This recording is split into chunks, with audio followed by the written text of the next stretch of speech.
Hey everybody, it's Kendra here. Welcome back. Today I'm going to do a little recap on some of the things I've been making over the past few months. Now, thank you if you are returning and if you've stuck around to see some of these videos over the past, I don't even know how many years I've been making these on and off. But I really enjoy sharing the things that I'm working on with you, and I'm glad you're here to watch. Now today I have a little bit of knitting, a little bit of spinning, and some stitching. Really, cross stitch has been dominating most of my crafty time lately, and I'm not sad about it. I'm really enjoying it, but it does mean I feel like I have less to show because progress is very slow and it requires that slow, steady work to really see any progress. Now I also want to give a little update right off the bat that if you have been here over time, you may have seen my channel evolve. My very first video was actually like a baby wearing type video, and I've done some family life, some crafting, and I've really done mostly crafting over the past few years. But at this point, I'm home with my kids all the time, and I do want to expand a little bit, and so you may start seeing some different types of videos from me, and I understand if you're not interested, but just giving you a little heads up since all of you are my faithful watchers here on YouTube. But just you may keep your eyes out for that. You may like it, you may not, and that is fine. I am still going to do some of these sorts of updates as well, but I'm going to expand and do some other things too. So first off, my knitting, and I'll be honest, knitting has kind of taken the back burner lately for me. I just haven't been drawn to knit nearly as much as I used to. But this first top is even a cheater item because I made this back in March, I think it was, and I don't think I shared it. It may have been February, and I'm sorry if I did. I just cannot remember it at all. But I made this top here for my daughter out of a Knit Crate box yarn. The pattern is Raindrops by Tin Can Knits. It is a sweater, but I did make it into a top. I only had one 100-gram skein of fingering weight yarn. And I don't know if you can tell, but it has really pretty sparkle. And I'll be honest, this has been worn and not blocked since the last wearing, so I'm really sorry if, yeah, the holes aren't quite as open as they usually are. But she loves this. She wears it like once a week as fast as I can get it washed and back to her. So that makes me really happy. I saw it sitting in the to washed pile and I just thought, I don't think I showed that. Sorry if I did, but anyways, it's really been a hit, and I'd really like to make some more tops at some point because they're so versatile, easy to wear. The only other knitting I have done at all lately is the Prairie Fire by Tin Can Knits. I know I've shown this before. It is using that leftover whole scarn coast that I had, that I've made it so much stuff out of already, that I am holding double, because it does call for a DK weight in the pattern. And to be fully honest, I totally ran out of steam on this. This is the top. It's almost done. I really just needed to switch to the ribbing on the back, but I was working on it and had plans to make it for my youngest daughter, and I just realized it looked really big and I didn't think it was going to fit this year anyways.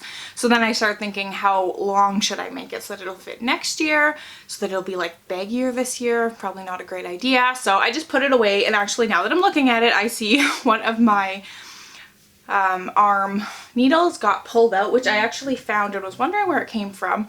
I always just use my interchangeable needles to hold my stitches for my sleeves. I haven't pulled this out in several weeks now, and yeah, that's gonna need some attention just so that it doesn't undo the work that I've already put into it. So that really has been kind of in time out lately, but I will get back to it at some point. It really won't take much to finish it off. I haven't decided if I'm going to make it short sleeve, which was my original plan, especially since the yarn is like a cotton and I thought it might be nice as like a summer top. But I've got enough. I could do long sleeved as well and have it fit in the winter. Then we kind of run into the problem. It's so holey with this lace front. I don't know if that's ideal either, but some plans, some things to decide here in the future. So next up is spinning, and this is the skein that I spun. It is some yarn that I dyed. I had this for sale in my Etsy shop. Well, I had some other ones as well, but I took this one. I called it Merry and Bright as like a Christmas colorway, and I was really just happy with how it spun up. It's not super even, but I just really enjoyed the process, seeing all those colors. It was so bright and marled. I didn't know how it would come together in the end, but this is my finished skein. My other spinning project is going to be a sweater spin, and I dyed up a bunch of BFL in shades of gray, and I am spinning that, and I'm going to be doing a chain ply, and I'm hoping for a heavier weight, and I'd like to do the cardigan pattern called the Reluctant Homeschooler pattern. It's like kind of an oversized grandpa sweater sort of thing, but we'll see how thick it gets once this is chain plied. If we can get there or not. I'm not always great at planning ahead for what my spin is going to be in the end, but that's what I'm aiming for at this point. But this is all I have so far. I have all the yarn or all the wool dyed, but it is just started here. And of course this is on the Plyology. This is the beta tester version, but they are going through production and working on the final version for the people who back the Kickstarter. If you want more information on that spinning wheel, I did make a whole video about it back in January, after about the first month or so of trying it out, so check that out if you're interested. And I am going to be getting their final released version at some point, so I'll share that when I get it as well. So moving into stitching, like I said, where I've kind of spent the most amount of time lately. And first I have a big finish for me. Responsible Woman, the one I talked a lot about in my last video, kind of some thoughts about the pattern and things. It is now complete.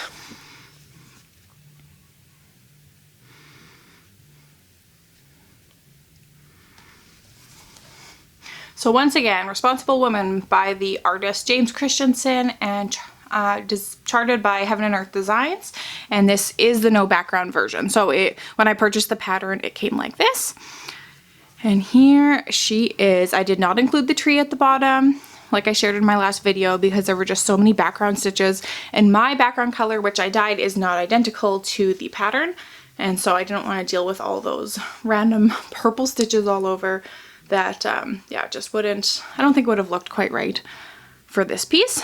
But I am really happy with her. I'm glad to have her done. I started her last September, and so it really didn't take too long, especially while working on other things.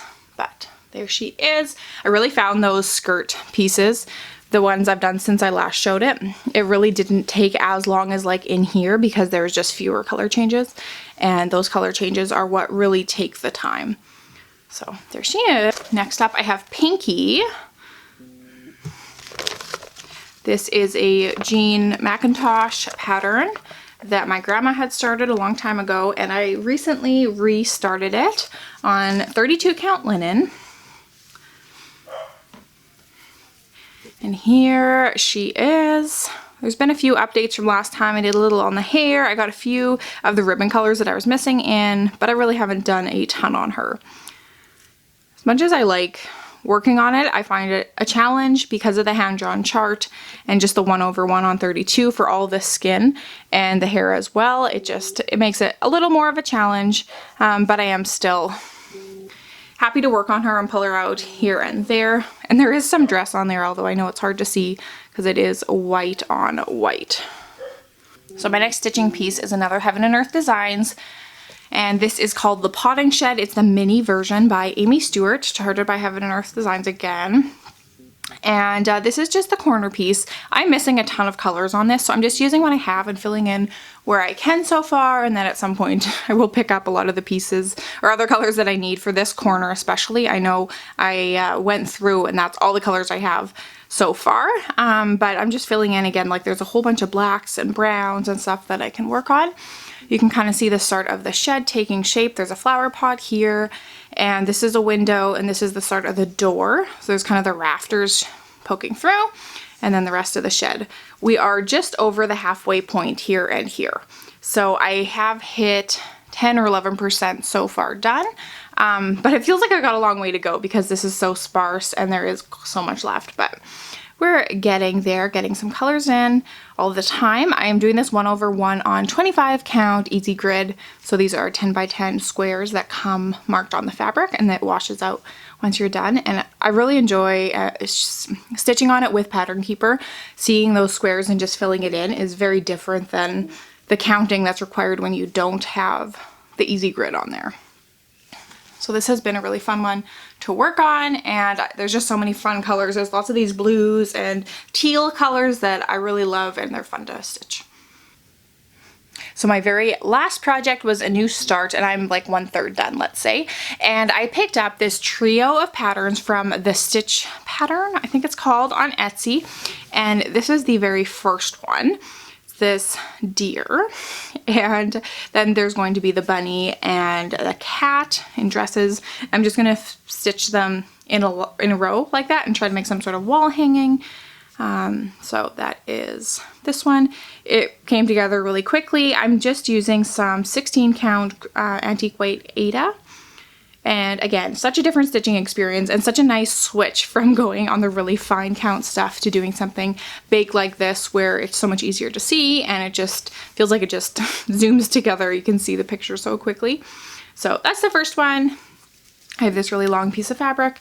I'm gonna get started on the next one soon, but here we are so far. So that is really all I have to share crafting wise.